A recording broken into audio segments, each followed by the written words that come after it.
Alrighty, guys. I apologize. Had a few issues connecting with the microphone, but we should be all good now. Another live stream here. We'll go for about 30, maybe 40 minutes, see what people have to say in the chat. Not too much going on in terms of the NBA world today. Probably typified by the fact the biggest move was Jordan McLaughlin returning to the San Antonio Spurs or something like that.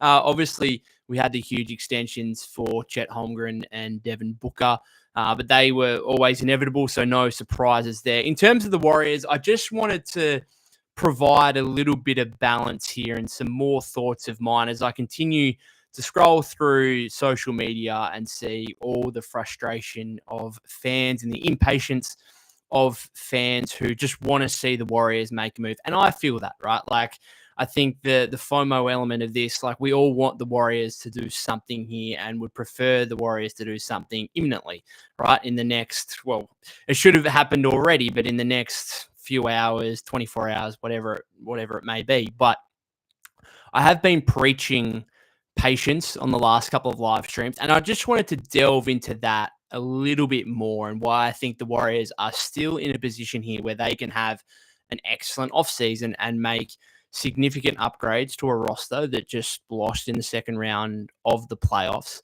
So to begin here, I just wanted to lay out some facts and try and provide some perspective here to all those fans on social media who are growing tired and frustrated at the inactivity, which again, I understand, but I wanted to lay out some facts and try and balance out the argument a little bit. So first of all, if you enter this free agency period expecting the Warriors to make a big move, that's just not really realistic when the facts are that 90% of the cap is taken up by three players: Steph Curry, Jimmy Butler, Draymond Green, that veteran trio, making 90% of the cap. You therefore have very little flexibility to go and actually do anything of substance unless you're willing to trade one of those three players, right? Like, which I think the Warriors aren't willing to do, and I'm sure fans can understand why that's the case. Now, we could debate, and we have debated, whether or not the Warriors should have tried to extend Jimmy Butler at a far lower number and tried to get him at, say, $40 million, that Kyrie Irving, James Harden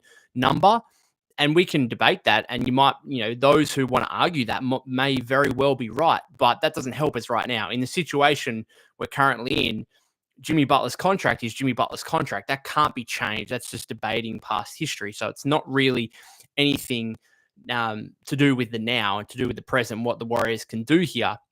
The other thing is, even if the Warriors wanted to make a significant move and had the flexibility to do so, then they'd probably point to what they did, what the team did following the Jimmy Butler trade, and say, we don't really need to make a huge, massive move. We just need to fill some holes, right? We have some flaws on this roster that need to be filled, but they don't need to be filled by some superstar player. We did that. Our big acquisition was Jimmy Butler mid-season, and now we don't really have the flexibility to do anything else, and we don't think we need to do anything else because we went 23-7 with Jimmy Butler to close the regular season, which is 23-7. That's an over 60 win pace, right? And so I think we can all argue that the Warriors should try to add more talent, as much talent as they can, but they don't have the flexibility to do so.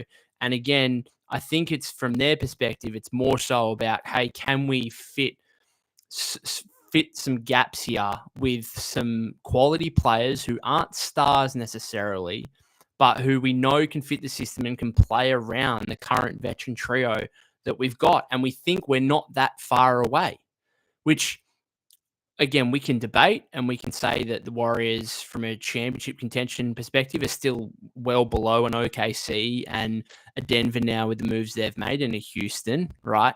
But it is fair to say that they were on a 60-win pace over the final 30 games of the season with Jimmy Butler.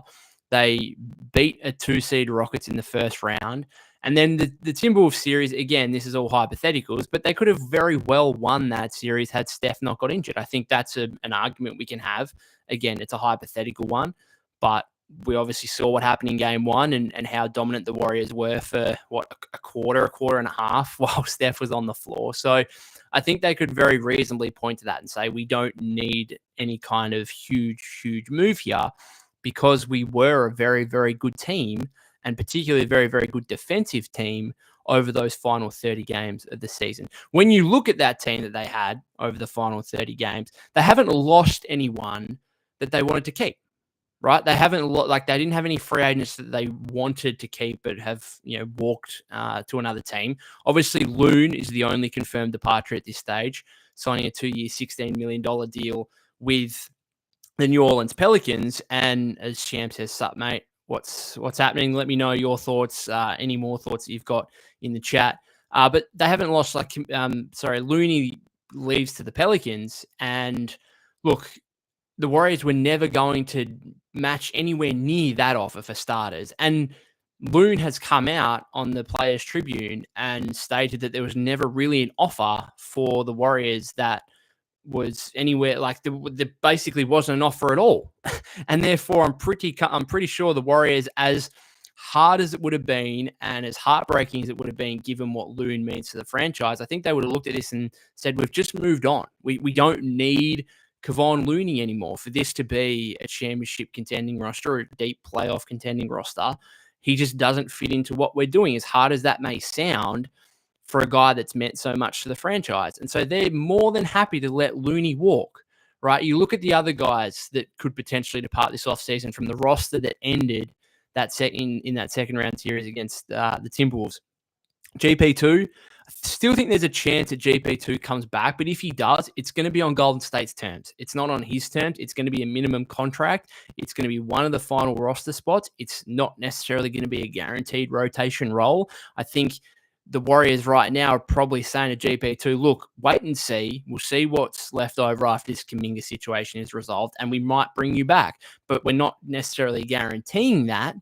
And in the meantime, if you want to go and find another offer elsewhere like Loon did, then be our guest. But until that time, we're going to wait and see what happens here. And then again, we might bring you back. And then you look at the other guys. Pat Spencer, they didn't provide a qualifying offer to. So clearly they do not want Pat Spencer back on the roster. Kevin Knox, Braxton Key, likely to leave. I don't think they're bringing those guys back. So that's not really any negative, it's not really any players they wanted to keep walking out the door, right? And it's not, we're talking about those five guys, Loon, GP2, Braxton Key, Pat Spencer, and Kevin Knox. Are the Warriors going to really miss those guys? No, they're just not. So if you look at it from that perspective, they're not getting any worse by these guys leaving. If you look at the Kuminga situation, which is obviously the biggest thing that has to fall here, the biggest domino that has to fall for everything else to fall into place, they have leverage in the Kuminga situation. I spoke about this in regards to what Kings fans were saying a couple of live streams ago. But if you just look at it, this market for restricted free agents is awful. And the fact that he is a restricted free agent gives Warriors leverage to begin with. And then you've got just no cap space out there. The Warriors have leverage in this scenario where they will either try and find some value that actually helps them next season or helps them potentially make another move. Or, and I think the more likely scenario is that Kuminga comes back on a contract that Golden State are happy with. And by happy, I mean a contract that they will look at and say, we are comfortable in the knowledge that we think we can move that contract once trade eligible, which would be January 15. Right. It's not going to be some exorbitant contract that the Warriors are stuck with. It's going to be something they believe that when eligible, they will be able to move that without necessarily needing to give up assets to get off it, as they did kind of with the Jordan Poole situation. It will, again, like the GP2 situation, if Kuminga comes back, it will be on Golden State's terms, I think. And so, again, plenty of leverage in that situation. Then you've got, they haven't made any moves so far, but they're very likely to sign Al Horford and DeAnthony Melton. That's two veteran players who fit the system. Now, Melton, you actually do know because you saw it for 6 games and it was very good, particularly in the 2 games that he was a starter. Horford, I'm sorry, if there's a player in the league that hasn't played with the Warriors that screams a Warrior player any more than Al Horford, please tell me. Because that guy just screams Warrior player. High IQ, veteran guy, versatile skill set on both ends of the floor. That's just a Steve Kerr kind of guy. And so I think he's an excellent fit. So that's two veteran guys who will fit, who, if they can remain healthy, can possibly be starters for you, or at least play starter level minutes, at least 20, maybe 25 minutes a game, right? So if they're your two additions, just to start with, if Horford and Melton are just your two additions and the subtractions are Looney, GP2, Knox, Braxton Key, and Pat Spencer, your roster is significantly better. Significantly better just by those additions and subtractions, let alone the fact that Horford will come in likely as a starter and play significant minutes. And Melton also fills a gap as well with a little bit of point of attack defense and more shooting, right? Like these guys actually fill holes. Not only are they talent wise a massive upgrade on the 5 players that are going out, but again, they fill holes that are on your roster and what we saw Golden State have issues with, particularly in that second round against the Timberwolves. So they would be two big ins, right? Then you're still going to have, let's say they bring Kuminga back on a contract they're happy with. They bring in Horford, they bring in Melton. That's going to be 12. Then you still got some flexibility with a couple of more roster spots. You could try and steal Bradley Beal away from the Clippers. I don't think that's necessarily going to happen, but it's possible until he signs, and the Warriors have been linked to him. Failing that, there's a Damian Lillard risk that you could take, and that's kind of can be seen as your major swing here, where you think, okay, we can be pretty good. We can be a top 6 team, like a 4, 5, 6 in the West early next season. We get Dame back at the All-Star break, and maybe that's like your big risky move that you take that you think if that can pay off, then maybe we can get into the conversation of the Thunder and the Nuggets and the Rockets, right? Damian Lillard, that's the move. Now, will that work? Maybe not. But if it's on a minimum contract, then what's the downside to that? Like, I don't think the downside is that much. Then, you might have another roster spot as well where you're looking at, Ziddy says the audio popping or just me. I don't know. I did have some issues with the microphone connection. So I apologize if it's not ideal. I apologize for that. Anyway, the last roster spot, I mean, they might use it on one of their draft picks in Tui or more likely Will Richard, but otherwise they could look at a guy like Trey Lyles or Chris Boucher, which again, like they're not, moving mountains for you, but again, I think they're upgrades on the likes of Pat Spencer and Braxton Key kind of thing. And then they also fill a need because even if you add Horford, you still need a little bit of front court shooting, a little bit of combination of size and shooting, which adds a little bit of lineup flexibility for Steve Kerr, particularly for a veteran team across a long 82-game regular season. Those guys could be helpful for you, right? Again, I'm not saying they're huge difference makers, but it's still a minor upgrade on the roster, I would say. So you can, just to finish things up here, like you could argue and debate that these moves don't put the Warriors into championship contention. But I think my biggest issue on social media is I see that fans are so frustrated that they think this is some kind of complete disaster, right? They think that the Warriors are going to be worse as a result of having to wait all this time with the Kuminga situation and having not made a move, which I think, like, I would be shocked if we went into next season thinking this roster is worse than what it was to close the playoffs. Again, for those very reasons I just laid out, for the fact that you bring in Horford and Melton most likely to start with, and losing 5 guys who didn't really play that big a role for you, GP2 and Looney a little bit, but again, the Warriors seem pretty comfortable letting those guys go, or at least in the Loon situation so far. So I can almost guarantee that this roster will be better entering next season than what it was at the end of last season. Like, I can guarantee you that. Like, the roster will be better. Okay.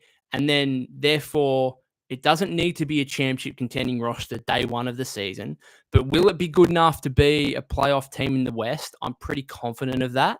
It's a brutal Western Conference, don't get me wrong, but I'm pretty confident that pending health, which is, a factor for every team, but particularly a team like the Warriors, they're older. Okay. Health is going to come into it, but pending health, and hopefully they get not a full season, but, majority of games, 65, 70 plus games out of Jimmy, Steph, and Dre. like this will be a playoff team, and then we'll see what they can do mid-season if they bring the Kuminga piece back, and then they've got his full contract that can be used in a trade if he's making 16 to $20 million, right? That can be used in a trade. Moses Moody, Buddy Hield, like they're guys, depending on how free agency plays out, I could see some kind of, Buddy Hield, Moses Moody trade combining both players or just one player where you've got about $20 million to use there. Again, adding the Kuminga piece in, that's $40 million like mid-season you could potentially use on an upgrade. That could get you a massive upgrade, right, by mid-season, okay? And then you try and take off as you did this season. The only issue with this past season was that they were taking off from the 11th seed in the Western Conference, which is going to leave you a lot of work to do, a lot of miles that you got to put on older bodies in Steph, Jimmy, and Draymond. And really, I think those guys ran out of puff by the second round because they were forced to come from a point where they were the 11th seed in the West and they were just asked to do too much. Steph gets injured, which I have no doubt was contributed to by the workload that he had to face in the second half of the season. Jimmy wasn't as aggressive as we would have liked, and then obviously had the freak fall in game 2 against Houston, which no doubt impacted him in the second round of the playoffs. And then Draymond just looked gassed because he was being asked to be a starting center for the last 30, 40 games, right? So I think in this situation, if you can be a 5th, 6th, maybe even 7th in the West by mid-season, then again, you have the flexibility if you bring back the Kuminga piece you've got all your picks available, then you could actually go and make another sizable move. But right now, because the market's not there for Kuminga and because they don't necessarily have that cap flexibility, it's very hard to make a significant move right now. And I don't think they need to do that. I think they need to fill some gaps, plug some holes. That's what they're going to do with Al Horford. That's a starting caliber center right there. They're going to do it with D'Anthony Melton, again, pending health, but that's a guy we know fits the system. So it's not a disaster, right? The Warriors can still have an excellent offseason. They can still enter next season with a far better roster than what they entered last season for starters, but also ended last season, I should say. And so I'm trying to balance this out and just try and retain some optimism of what the Warriors can do here, as frustrating as it is that they haven't made any moves to this point. Just to get to some of your comments here, and then, I don't know, we'll go for 10 minutes or so, see what happens. Sham says the Warriors aren't going to make a move until Kuminga has his meeting at Las Vegas with the Warriors and other teams. I'm confused about this entire scenario. Why is Vegas such a big thing in regard to Kuminga? And we've had multiple reports. I think Slater said it. I've had a couple of reports here. Why is Vegas and Kuminga meeting with the Warriors in Vegas and meeting with other teams in Vegas? It's 2025. Like, you don't have to do these things in person. It's called FaceTime. It's called a Zoom call. It's called any app that you want to use where you can video call someone, right? Why do we have to do these in-person things in Vegas? I don't get it. This whole situation may have been able to be resolved by now. Like, I don't get that whatsoever. I don't get it. I know that's been the reporting, but to me, that's confusing because Mike Dunleavy Jr., Joe Lacob, other teams' GMs and representation or whatever, should have been speaking. Like, everything should have been going on already. We don't have to wait till Vegas. So it's confusing. Sham says the new CBA done screwed up the market, especially for the RFA players. Yeah, Draymond had a big piece on that yesterday, I think, which he was completely right about. It's silly, but it is what it is, unfortunately. Again, we can't change that right now, and I'm not one that looks back in the past too much. So I'm just looking forward. I'm just looking forward to what the Warriors can do here and what they can do within their means. Right. And so that's the most important thing right now. But it'd certainly be incredibly frustrating for Kuminga, for Josh Giddey, for Cam Thomas, for Quentin Grimes. They're the main four, obviously. And, they're just going to have to play the wait and see. But I'm not sure where their options lie aside from potentially taking qualifying offers and trying to get back into the market next year where there might be a little bit more money.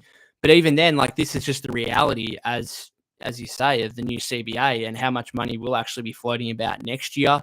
2027 might be a bit different because it seems like teams are gearing up for a big 2027 free agency. If you look at teams like the Warriors, the Lakers, the Clippers, they've all got basically no money beyond 2027. So, yeah, we'll wait and see. But it's a very tough situation and I just don't see what the answer is for Kuminga, right? If there was going to be a strong financial offer for Jonathan Kuminga, it would have happened already. Like, surely a team would have been like, from a long time out, would have said, yes, we're ready to offer that guy a 4-year, $120 million contract, or 4-year, even 4-year 100, or something like that. If that was going to happen, it would have happened by now. So I'm just not sure how something magically is going to stir up from this point, which again is why I think Kuminga is most likely back on the Warriors at a deal that the Warriors are comfortable with, that they believe they will be able to move mid-season. And then you might give Kuminga 10, 15 games with a very prominent role at the start of next season and hope that it works. And if it doesn't, again, you feel comfortable that you can move that contract. So, and I've got no issue with bringing Kuminga back. And that's the other thing. A lot of fans are just off the Kuminga train and just want him gone by any means necessary. I'm not of that belief whatsoever. Like, I'm okay with bringing Kuminga back and giving him I've already suggested it, and I saw it suggested on social media as well. I think it might have been Warriors World or something on social media, was kind of outlining the starting lineup and the rotation. I think they even had Kuminga and Post as the 4-5 starting next season. I was like, okay, that's a bit much because it's two really young guys with, still relative inexperience. But could I see Draymond moving to the bench? Yes, I could. I could see the Warriors having the conversation again with Draymond, as I've spoken about before, where they say, we just need to give Kuminga this opportunity, and it'd be best for you as well, potentially physically, to take on a bench role, to run and lead second units, and maybe it's a starting lineup with Steph, insert 2-guard, whoever that may be. Like, Pods is probably the incumbent, obviously, but then you might have Melton if he's coming in and he's healthy. Who knows? Like, if you get the Beagle piece, I'm not sure that's going to happen, but we'll wait and see there. Could be if you want more shooting and point of attack defense, maybe it's Moody. And then you've got Jimmy, Kuminga, and Horford, right? And then you've got a second unit with Draymond and Post as your 4-5. Like, that's pretty decent. And I think, again, you might need to give Kuminga that opportunity if he's on some kind of significant contract.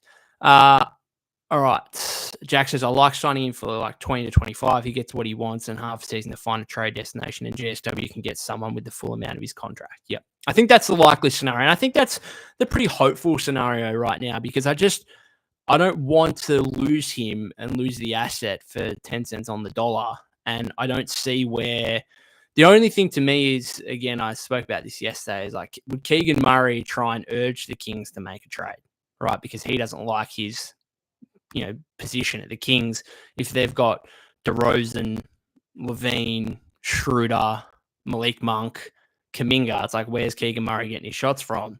That's the only way I could see that happening.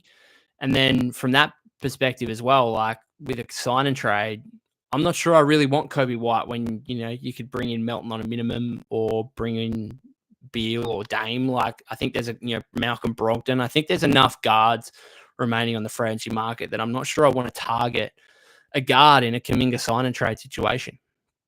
Bay Area, I think the Kuminga situation will be resolved by the end of Summer League, with him signing 2 to 3 year contract back with the Warriors and soon after sign Horford and Melton.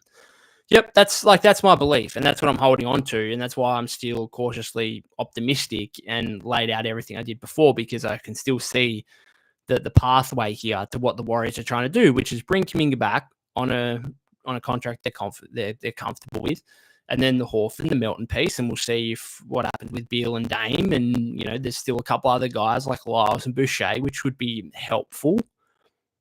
Like, I can see the pathway to what they're doing here. It's just the Kuminga dominoes taken longer to fall than what we would like as fans, which, again, I understand the frustration. Sham says the West is still wide open. All the Dubs need to do is sign the right players and hope we stay healthy so we can make a run. The Rockets, Thunder, Nuggets, and Clippers don't intimidate the Warriors. Yeah, I mean, you've got a point. I think the Nuggets and the Clippers kind of do, because the Warriors' recent record against those two teams isn't good, but their recent, like, the record against the Thunder and the Rockets, who are the two young up and coming teams, are certainly, the Warriors have had their measure. Jack says, what is Melton's return date expected to be? Well, I had someone ask me this in the YouTube comments after the last live stream, and like, to my knowledge, like it's usually a 12-month injury, right? It's usually the one full year, but then it can be, if there's no setbacks, it can be closer to 9 months.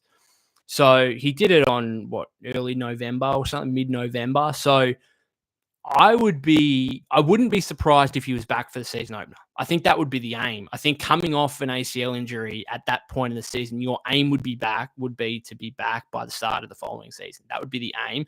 Obviously, I don't know if he's had any setbacks or what his recovery is looking like, but I'd be surprised if he wasn't back by very early in the season. If not, again, I think the aim would be, from his perspective, to be back by the season opener. But obviously the Warriors and any other team chasing Melton right now would know exactly kind of where he's at in the recovery process and when he could be expected to be back. I'm sure he wouldn't come straight into a starting role necessarily straight off an ACL injury, but again, he could be a 15 to 20-minute player for you off the bench from game one and then ramp up and see what happens from there.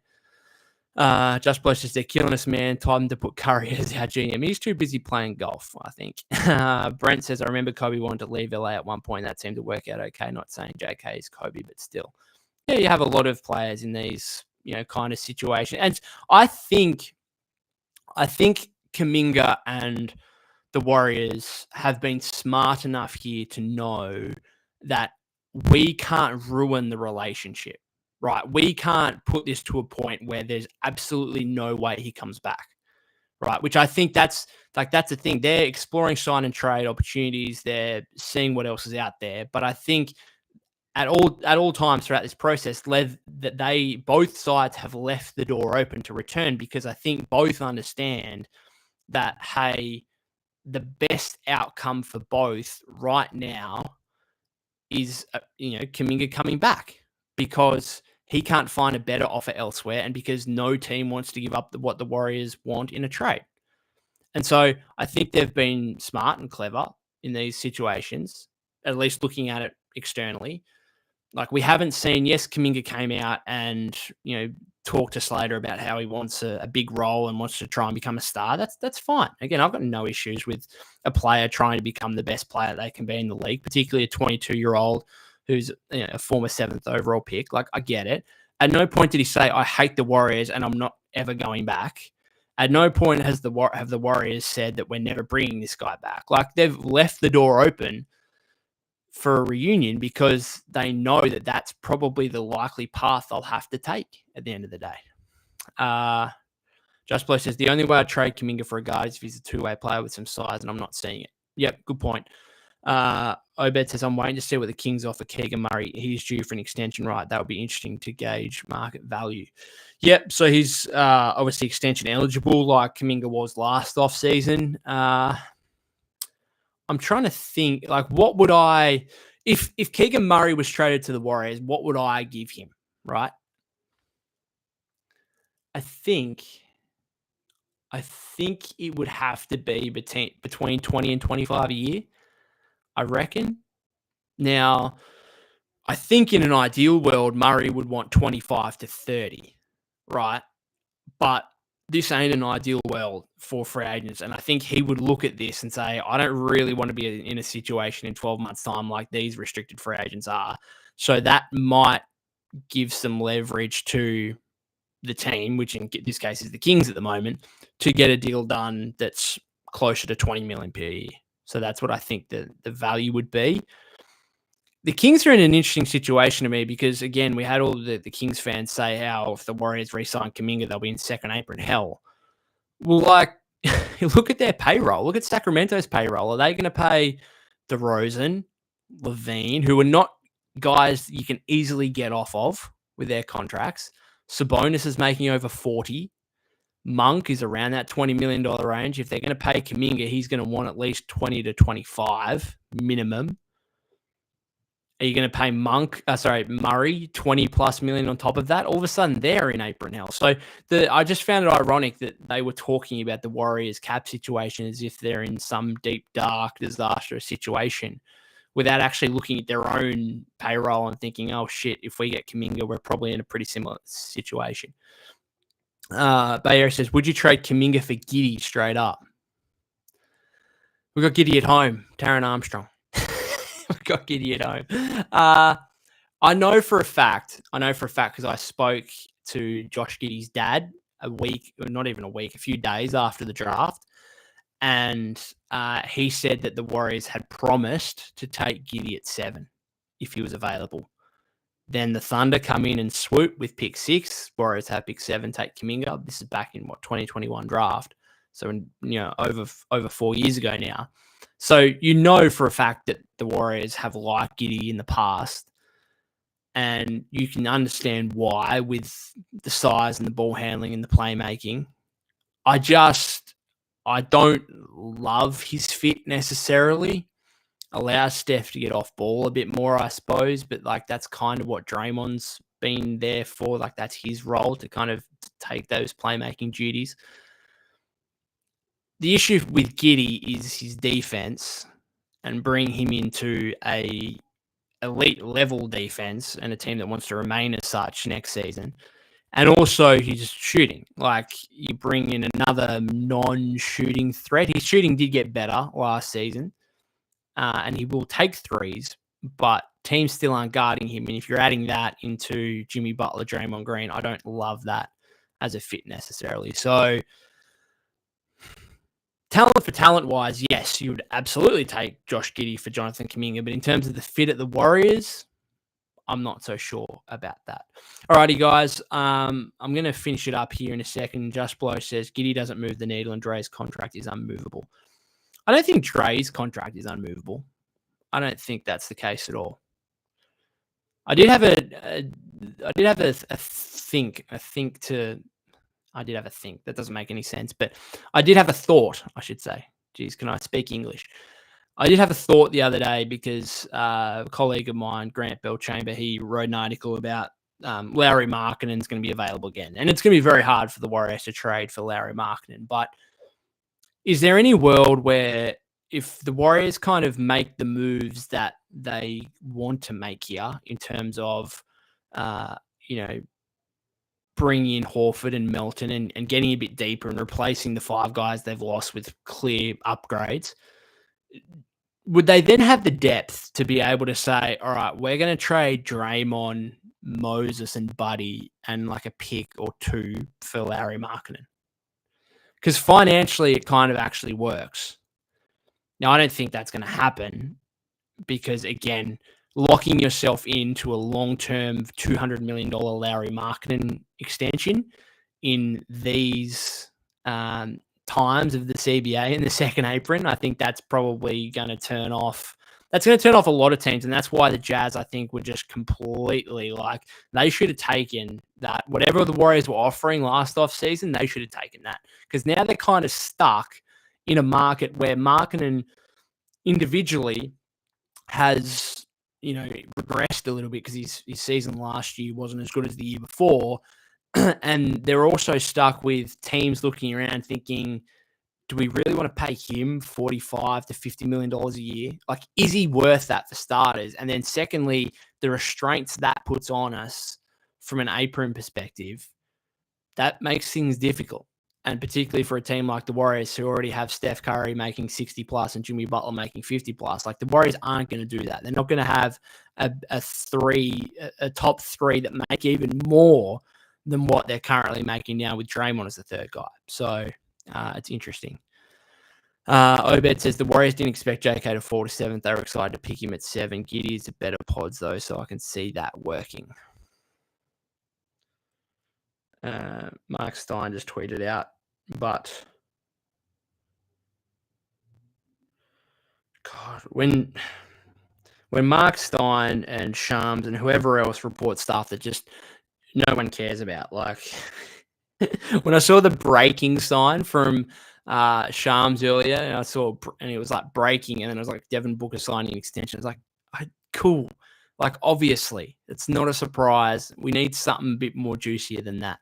All right, guys, I'm gonna finish it up there. Thank you very much for tuning in.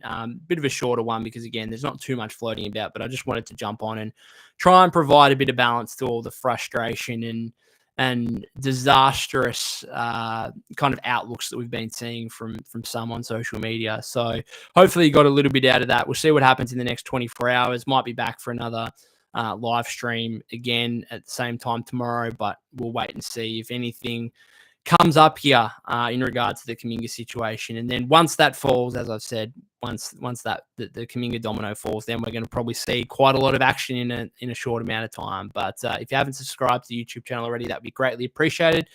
You can follow me at POC252. That's POK252 on X/Twitter, and I'll see you on the next one.